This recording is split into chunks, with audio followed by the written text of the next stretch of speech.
সূরা আল জাসিয়া।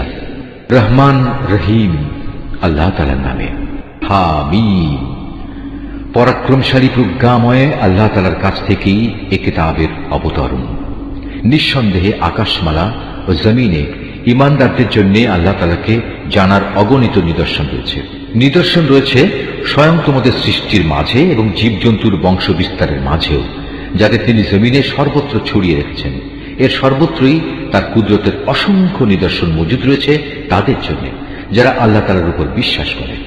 একইভাবে নিদর্শন রয়েছে রাত দিনের পরিবর্তনের মাঝে, যে রিজিক বিভিন্নভাবে আল্লাহ তাআলা আসমান থেকে পাঠান, যা দিয়ে জমিনকে তার মৃত্যুর পর পুনরায় তিনি জীবিত করে তোলেন, তার মাঝেও।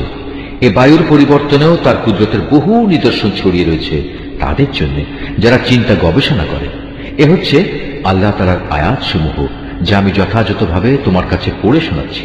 অতঃপর তুমি কি বলতে পারো আল্লাহ তাআলা ও তার এই নিদর্শনের পর আর কিসের উপর তারা ঈমান আনবে? দুর্ভোগ প্রতিটি মিথ্যাবাদী পাপাচারীর জন্য। আল্লাহ তাআলার আয়াত যখন তার উপর তেলাওয়াত করা হয় তখন সে তা শোনে, কিন্তু একটু পরেই সে অহংকারী হয়ে এমন ভাবে জেদ ধরে যেন সেটা শুনতেই পায়নি। সুতরাং এই যার আচরণ, তুমি তাকে এক কঠিন আযাবের সুসংবাদ দাও। যখন সে আমার আয়াত সমূহের মাঝ থেকে কোনো আয়াত সম্পর্কে জানতে পারে তখন সে একে পরিহাসের বিষয় হিসেবে গ্রহণ করে। এমন ধরনের লোকদের জন্য অপমানজনক আযাব রয়েছে। তাদের সামনে রয়েছে জাহান্নাম এবং সেসব জিনিস যা তারা দুনিয়া থেকে কামাই করে এনেছে, আজ তা তাদের কোনো কাজেই এলো না। না সেসব মাবুদ তাদের কোনো কাজে এলো যাদের তারা আল্লাহ তাআলাকে বাদ দিয়ে নিজেদের অভিভাবক বানিয়ে রেখেছিল। তাদের সবার জন্য রয়েছে জাহান্নামের কঠোর শাস্তি। এটা কোরআন হচ্ছে সম্পূর্ণত হেদায়েত, তা সত্ত্বেও যারা তাদের মালিকের আয়াতসমূহকে অস্বীকার করে তাদের জন্য অতিশয় নিকৃষ্ট ও কঠোরতর আযাব রয়েছে। আল্লাহ তাআলাই সেই মহান সত্তা যিনি সমুদ্রকে তোমাদের অধীন করে রেখেছেন, যাতে করে তোমরা তাঁরই আদেশক্রমে নৌযান সমূহে তাতে চলতে পারো। এর দ্বারা তোমরা তার অনুগ্রহ রিজিক সন্ধান করতে পারো এবং শুকর আদায় করতে পারো। একইভাবে তার অনুগ্রহ থেকে তিনি আকাশমণ্ডলী ও পৃথিবীর সব কিছু তোমাদের অধীন করে দিয়েছেন। অবশ্যই এর মধ্যে চিন্তাশীল সম্প্রদায়ের জন্য অনেক নিদর্শন রয়েছে। হে নবী, ঈমানদারদের তুমি বলো, যারা আল্লাহ তাআলার অমোঘ বিচারের ক্ষণগুলো থেকে কিছু আশা করে না, তারা যেন তাদের ক্ষমা করে দেয়, যাতে করে আল্লাহ তাআলা এই বিশেষ দলকে তাদের কৃতকর্মের জন্য পরকালে পুরোপুরি বিনিময় দিতে পারেন। তোমাদের মাঝে যদি কেউ কোনো নেক কাজ করে তা কিন্তু তার নিজের ভালোর জন্যই তা করে, আবার যে কেউই কোনো মন্দ কাজ করে তাহলে তার প্রতিফল তার উপরই পড়বে।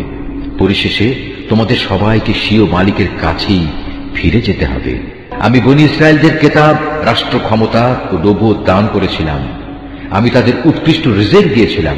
উপরন্তু আমি এ সব কিছুর মাধ্যমে তাদের সৃষ্টিকুলের উপর শ্রেষ্ঠত্ব দান করেছিলাম।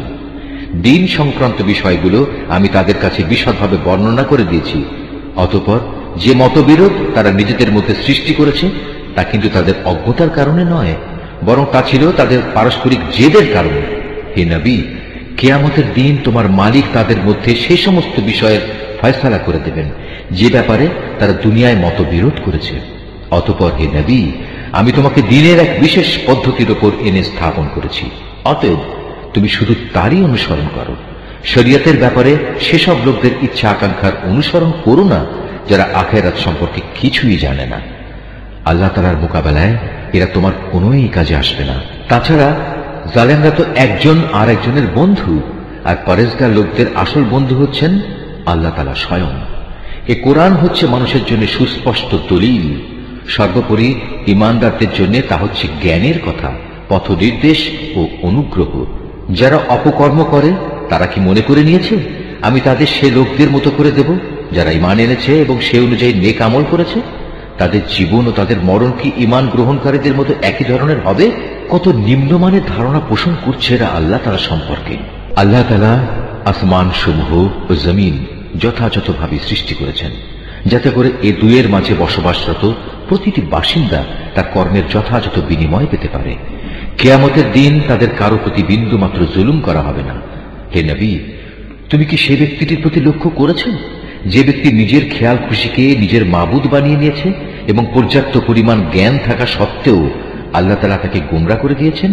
তার কান ও তার অন্তরে তিনি মোহর মেরে দিয়েছেন, তার চোখে তিনি পর্দা এঁটে দিয়েছেন। এমন ব্যক্তিকে আল্লাহ তাআলার পর কে পথ নির্দেশ দেবে? তারপরেও কি তোমরা কোনো উপদেশ গ্রহণ করবে না? এ মূর্খ লোকেরা এও বলে, আমাদের পার্থিব দুনিয়া ছাড়া আর কোনো জীবনই নেই। আমরা যে মরি বাঁচি তা সব আমাদের এখানেই। আমাদের যা কিছু ধ্বংস করে তা এই কালের আবর্তনই করে। মূলত এদের এ ব্যাপারে কোনোই জ্ঞান নেই। এরা শুধু আন্দাজ অনুমানের ভিত্তিতে কথা বলে।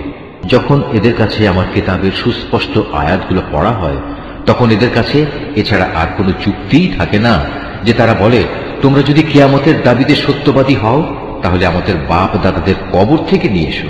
হে নবী, তুমি এদের বলো, আল্লাহ তাআলাই তোমাদের জীবন দান করেন, তিনিই তোমাদের মৃত্যু দেন, তিনিই আবার কিয়ামতের দিন তোমাদের পুনরায় একত্রিত করবেন। এটা সংঘটিত হবার ব্যাপারে কোনোই সন্দেহ নেই।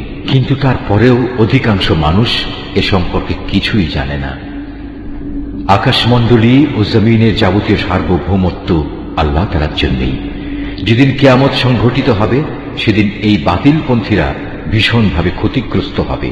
হে নবী, সেদিন তুমি প্রত্যেক সম্প্রদায়কে দেখবে মহাবিচারকের সামনে ভয়ে আতঙ্কে নতজানু হয়ে পড়ে থাকবে।